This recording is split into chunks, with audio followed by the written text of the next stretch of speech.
Assalamualaikum warahmatullahi wabarakatuh. Waalaikumsalam warahmatullahi wabarakatuh. Apa kabar semua? Baik, baik. Ini ruangan ini penuh dengan semangat hari ini. Ya, betul ya. Tepuk tangan sekali lagi buat semuanya.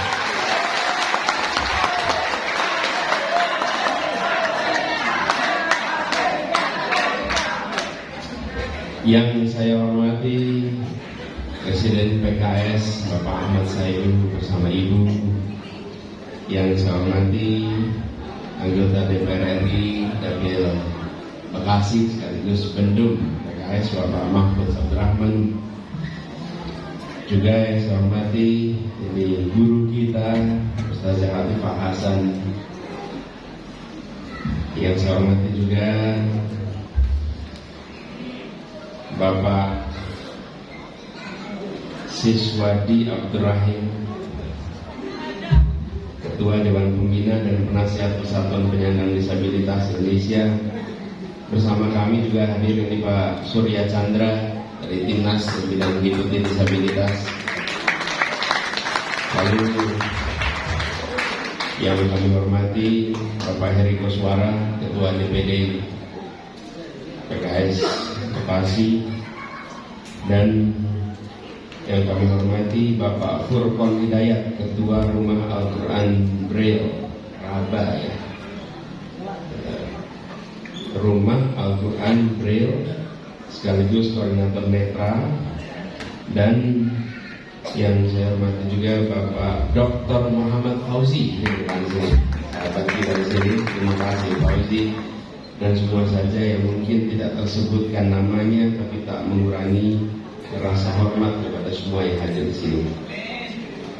Saya merasa senang sekali pada pagi hari ini bisa berjumpa dengan teman-teman semua, para penyandang disabilitas yang dari saat kami turun dari mobil berjalan berjumpa dengan wajah yang ceria, wajah yang penuh semangat, wajah yang menyongsong perubahan.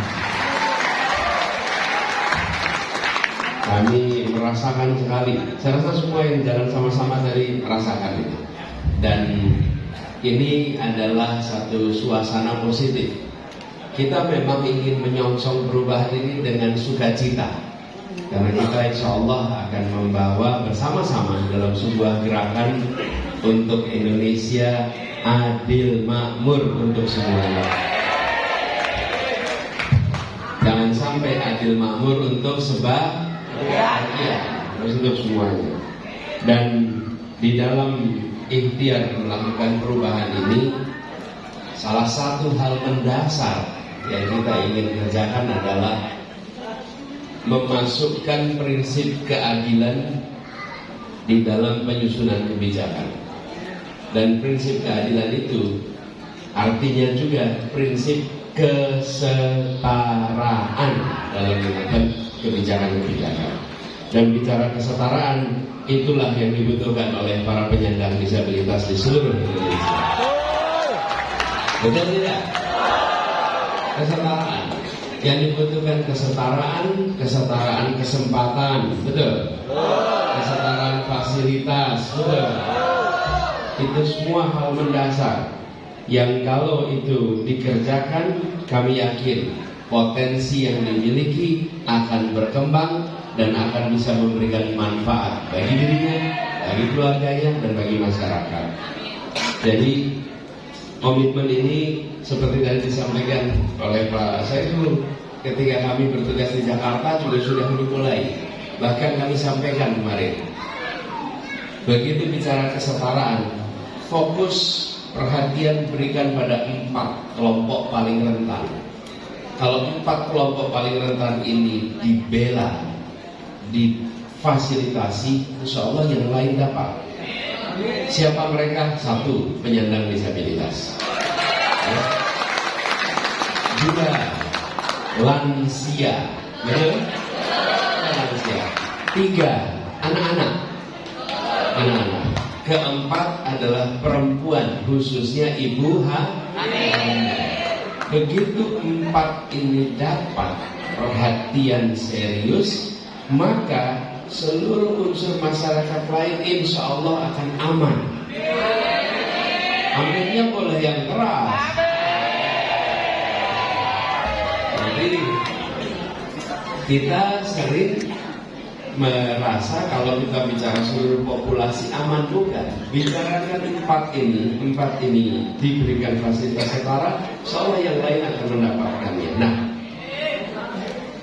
ini pernah kita kerjakan sama-sama di Jakarta. Dan pendekatannya, saya ingin sampaikan kepada semua. Pendekatannya adalah kolaborasi. Kenapa?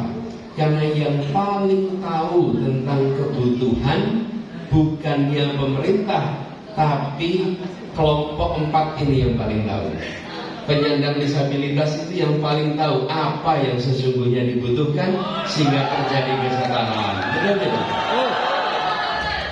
Saya ingat di tahun 2018 kalau tidak salah, awal-awal kami bertugas itu berjalan dengan teman-teman penyandang disabilitas menyusuri fasilitas-fasilitas yang ada di Jakarta.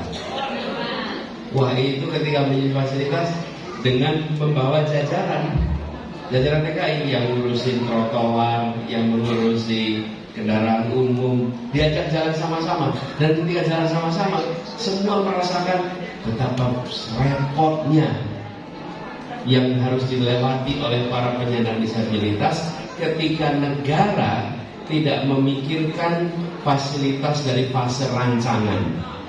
Karena itu kami berencana ke depan kita harus membuat semacam guideline, buku pegangan untuk membangun fasilitas-fasilitas umum yang ini kemudian jadi pegangan seluruh yang membangun gedung, yang membangun fasilitas agar bisa memberikan kesetaraan fasilitas bagi penyandang disabilitas.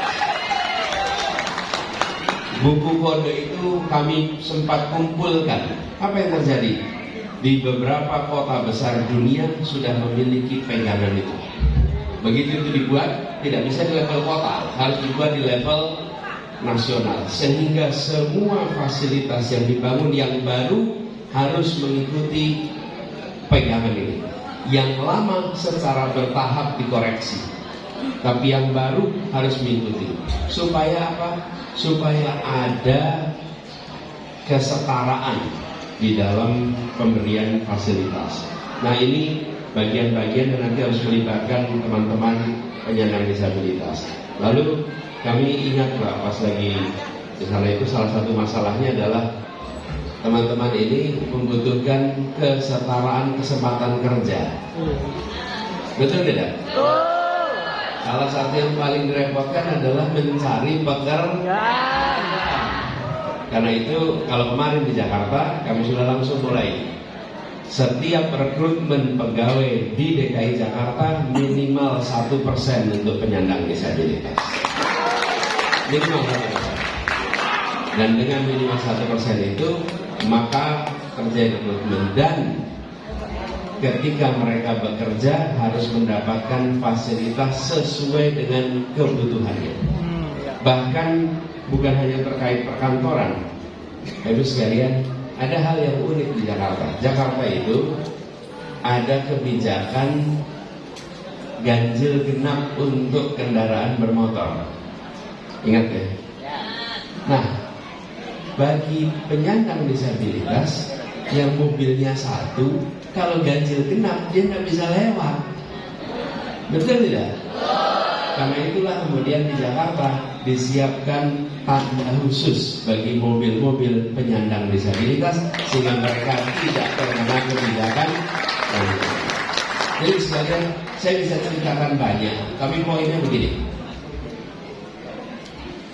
Ketika berbicara apa yang akan dikerjakan di masa depan, bagi orang yang pernah berada di pemerintahan, jangan ditanya besok mau berbuat apa.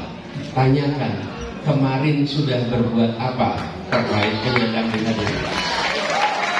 Karena bila kemarin memikirkan, insya Allah besok akan memikirkan. Bila kemarin tidak memikirkan, besok belum tentu akan. Karena itulah saya sering sampaikan, apa yang dikerjakan kemarin adalah prediktor terbaik apa yang akan dikerjakan besok. Nah, kami memiliki komitmen, salah satunya adalah di dalam timnas kita ada kedeputian khusus untuk penyandang disabilitas. Kalau boleh Pak Surya Chandra berdiri, Pak Surya Chandra sudah dikenal semuanya. Beliau, Pak Surya Chandra ini khusus menangani. Beliau adalah sebelumnya pernah bertugas sebagai Wakil Menteri APR BPN, Wakil Menteri Agraria Tata Ruang, dan Wakil Kepala BPN. Nah, kami berharap dengan adanya forum ini kita bisa bekerja bersama. Dan seperti disampaikan oleh Pak Presiden tadi, untuk melakukan perubahan perlu wewenang. Tanpa wewenang tidak bisa melakukan perubahan. Dan kewenangan itu ada dua badan, satu eksekutif, satu legislatif. Jadi kalau mau bisa betul-betul total melakukan pemenangan, harus menang di eksekutif dan harus menang di legislatif. Kalau eksekutif nomornya berapa? Nomornya berapa? Tangan. Berapa nomornya?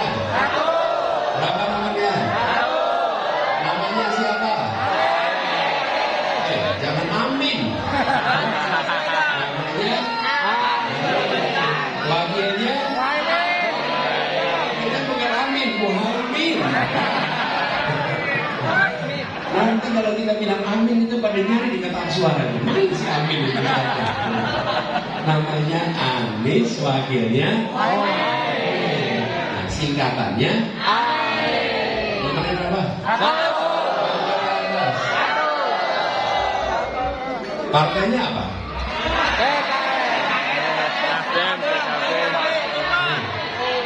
Yang tertulis di sini dari kiri ke kanan.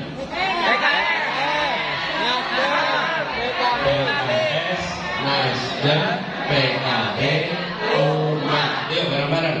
PKS, Nasdem, PKB, Umat. Sekali lagi. PKS, Nasdem, PKB, Umat. Diapalin ya. Tapi benar kata Pak Said tadi, jangan pagi-pagi dicoblos. Tapi harus pilih. Apalagi partainya? PKS, Nasdem, PKB, Umat. Jadi dengan begitu insya Allah kewenangan bisa dimiliki dan perubahan bisa dilaksanakan.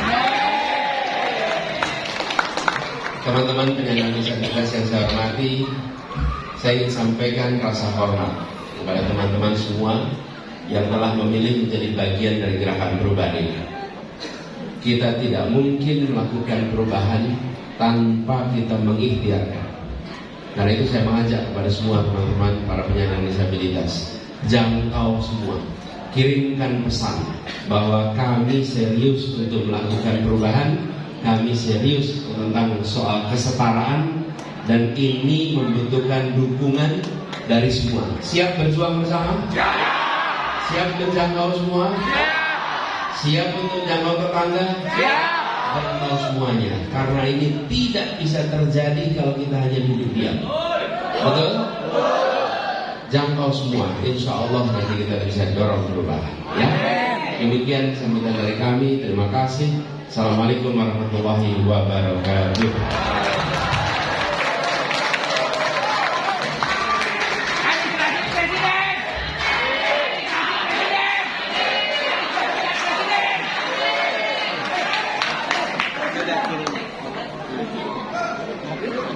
Belum. Panis belum turun itu.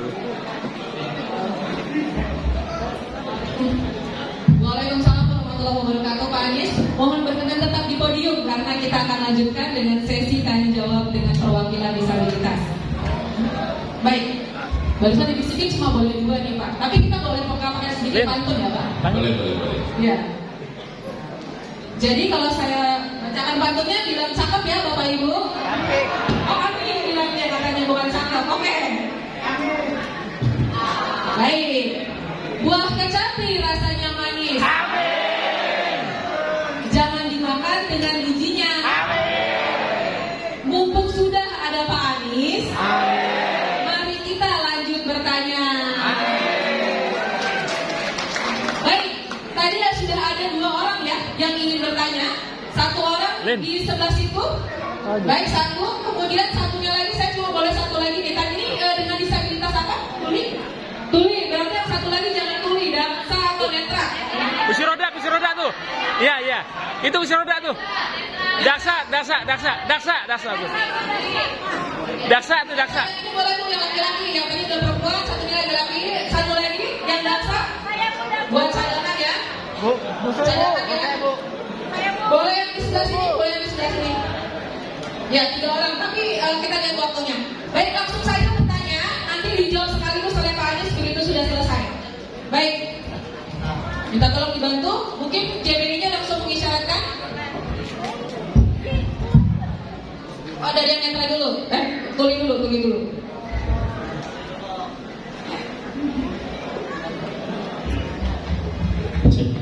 Bismillahirrahmanirrahim.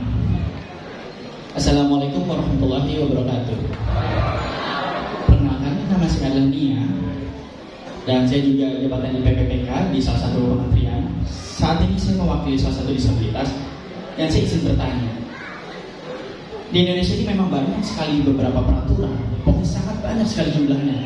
Dan terkait hak disabilitas, memang pemenuhannya ini banyak yang berbenturan. Contohnya, pada Undang-Undang Cipta Kerja, ada beberapa pasal-pasal di mana yang rasanya ternyata akhirnya dikurangi di sana. Padahal ada penyebutan aksesibilitas yang akhirnya hilang. Lalu bagaimana caranya kami disabilitas bisa mendapatkan aksesnya? Atau pada contoh lainnya, pada peraturan Kementerian PUPR nomor 14 tahun 2017, di sana terkait peduli akses pembangunan, di sana bisa tersebutkan. Tapi bagi kementerian lainnya untuk membuat peraturan, pada akhirnya mereka membentuk peraturan sendiri dan akhirnya berbenturan dengan peraturan tersebut, sehingga ini membuat aturan-aturan satu sama lain saling mengganjal. Sebelum diteruskan, untuk operator boleh ditukar tidak layarnya, sehingga beliau muncul di sebelah situ supaya tidak tertutup dengan podium. Di switch kanan kiri supaya layarnya muncul sebelah kiri, biar wajah yang bertanya bisa dibaca oleh semuanya.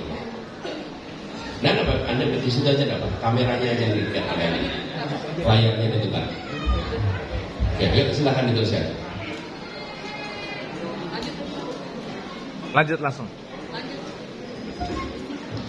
Nah, sementara pada program SDGs, kita memang fokus kepada pembangunan berkelanjutan, sementara target pada tahun 2030. Dan kita lihat jika dibandingkan dengan perwakilan dari tiap peraturan berbenturan ini, bagaimana tanggapan dari Bapak Anies Rashid Baswedan terkait peraturan yang berbenturan, sementara satu lagi bahkan berbenturan juga dengan target pembangunan berkelanjutan tadi. Dan yang kedua, kalau seandainya... Satu pertanyaan aja boleh ya? Satu pertanyaan aja. Ya, baik, terima kasih. Baik, itu saja. Ya, terima kasih rekan-rekan pesanan. Baik, selanjutnya bisa diberikan kepada yang netra.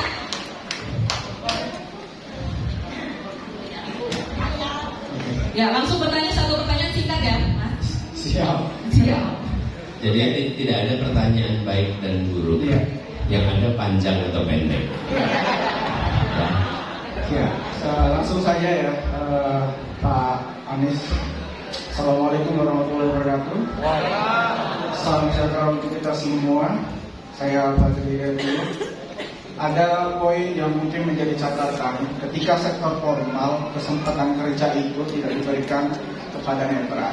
Nah, di sini mayoritas netra itu banyak yang bekerjanya massas.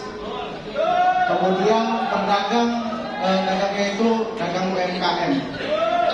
Nah, sejauh mana Bapak nanti melindungi dengan pasal 11 Undang-Undang Nomor 8 2016 mengenai perlindungan kewirausahaan dan juga penjaminan bagaimana simpan pinjam koperasi yang akan dilakukan apabila Bapak akan terpilih menjadi presiden. Saya kira banyak kebijakan program yang ada itu menjadi asal Bapak senang laporannya. Nah, sejauh mana Bapak untuk mengawasi agar program ini dapat berjalan dan UMKM untuk bisa bersejahtera, bisa terlaksana dengan baik. Terima kasih. Ada usulan, Pak? Ada usulan tidak? Bapak punya usulan? Oh iya, Menteri Pariwisata dan Ekonomi Kreatif ini kan banyak menggelontorkan juga ide-ide dan lain-lain. Seperti misalkan barista ini coba yang total ataupun low vision ini diakomodir. Kemudian pedagang kerupuk ataupun massage pijat ini coba disentralkan seperti ada sentral. Dan dari pusat sampai daerah kita koordinir dengan baik oleh pemerintah. Dan persaingan usaha terhadap yang disabilitas bisa berjalan. Itu Pak, terima kasih. Baik, terima kasih. Katanya sudah ada satu lagi Pak Gufroni ya tadi ya. Pak Gufroni? Pak Gufroni, Pak Gufroni? Ya. Pak Gufroni? Sini yang Pak kasih. Gufroni itu, Pak Gufroni yang itu. Pak Ayu. Belakang itu. Ya. Pak Gufroni Sakaril. Ya. Baik, Assalamualaikum warahmatullahi wabarakatuh. Singkat saja, Pak Anies kan pernah jadi gubernur di Jakarta dan sukses juga menerbitkan kartu disabilitas. Ya. Pada waktu itu sudah ada Permensosnya, ya. Tapi Kemensos sendiri tidak jadi yang menerbitkan kartu disabilitas. Sementara kartu disabilitas itu penting ya bagi penyandang disabilitas selain sebagai identitas ya, tapi juga bisa mendapatkan benefit-benefit ya, misalnya pengurangan pajak, kemudian potongan harga dan pemenuhan kebutuhan-kebutuhan dari para penyandang disabilitas. Bagaimana nanti kalau Pak Anies jadi presiden, praktek baik yang ada di Jakarta itu bisa diimplementasikan di seluruh Indonesia. Terima kasih. Baik, terima kasih. Itu tadi sudah 3 pertanyaan Pak, berkenan untuk langsung dijawab. Silakan. Ya. Terima kasih. Pertama, yang terkait peraturan. Di tempat kita ini banyak peraturan-peraturan yang tidak sinkron dan peraturan-peraturan yang merepotkan karena sebagian konflikting. Jadi ada yang tidak sinkron, ada yang bertentangan. Nah, insya Allah kita telisik sama-sama. Jadi kalau perlu nanti kita membuat semacam task force, tim kecil, Kumham dengan penyandang disabilitas mereview peraturan-peraturan yang merepotkan karena ada tidak sinkron dan ada konflikting, lalu nanti disinkronkan sehingga dia menjadi kebijakan yang memberikan kepastian. Apa fungsi peraturan ini? Satu, dia memberikan rasa keadilan. Yang kedua, dia memberikan kebermanfaatan. Peraturan itu harus ada unsur kebermanfaatan. Yang ketiga, dia memberikan kepastian. Nah, ketika aturan itu konflikting atau tidak sinkron, maka soal yang ketiga ini tidak terpenuhi karena tidak memberikan kepastian. Tugasnya kepastian. Jangan sampai peraturan ada malah memunculkan ketidakpastian. Disitulah pentingnya sinkronisasi. Jadi yang tadi disampaikan, sesungguhnya ini PR bukan hanya untuk penyandang disabilitas, banyak program-program kebijakan-kebijakan kita di berbagai sektor yang sifatnya konflikting atau tidak sinkron. Ini nanti kita bereskan sama-sama.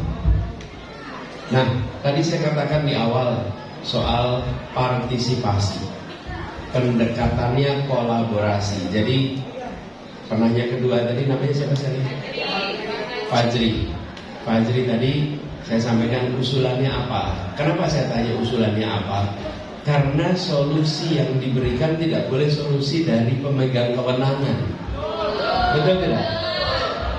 Punya kewenangan bukan berarti punya pengetahuan. Betul? Punya kewenangan bukan berarti punya pengalaman. Karena itu kalau menyangkut penyandang disabilitas netra misalnya, maka kita harus bicara dengan mereka yang diperlukan seperti apa, sentralnya seperti apa. Dan kami ingin mengajak swasta untuk bekerja bermitra dengan pemerintah, supaya teman-teman dapat kesempatannya bukan hanya dengan pemerintah tapi juga dengan swasta.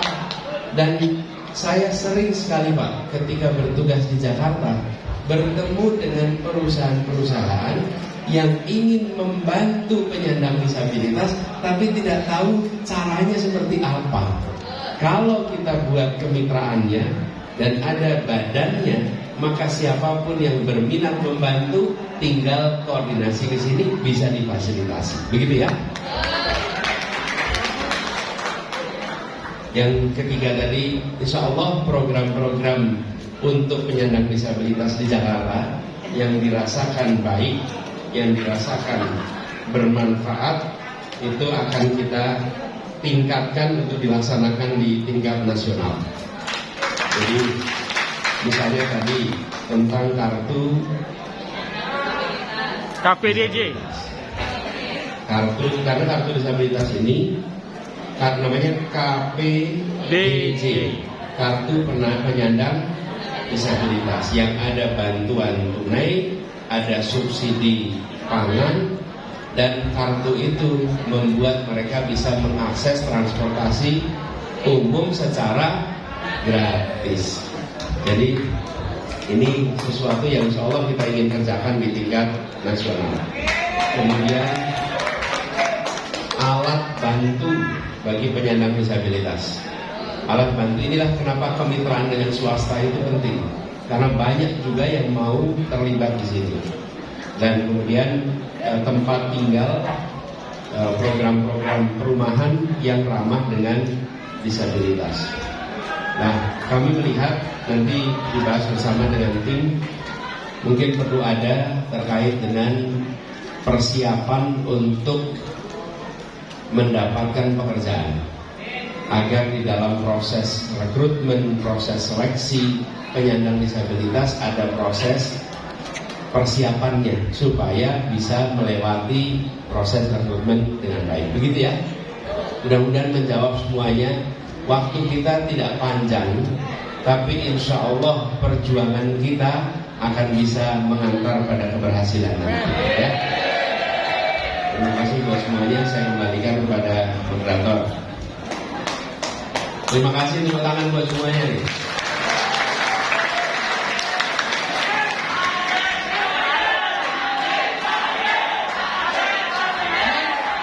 Terima kasih banyak kepada Bapak Anies Baswedan. Kami persilakan untuk kembali ke tempat. Dan kita berarti sudah sampai ke penghujung kegiatan kita pada siang hari ini. Kita ucapkan terima kasih banyak kepada Pak Anies dan Ibu Ferry yang sudah berkenan berjumpa dengan disabilitas di Bekasi. Kita berikan tepuk tangan yang meriah sekali lagi. Ya, Pak. Pak, izin nanti teman-teman begitu Bapak berangkat, kami mau deklarasi mendukung Bapak.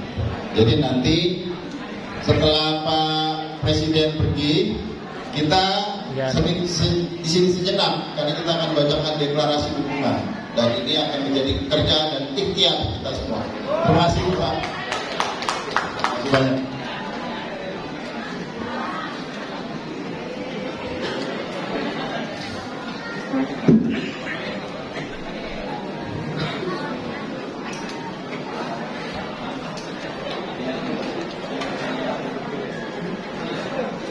Baik, terima kasih. Kita ucapkan selamat meninggalkan tempat kegiatan kepada Bapak calon Presiden Anies Baswedan yang sudah harus meninggalkan lokasi acara untuk kegiatan berikutnya.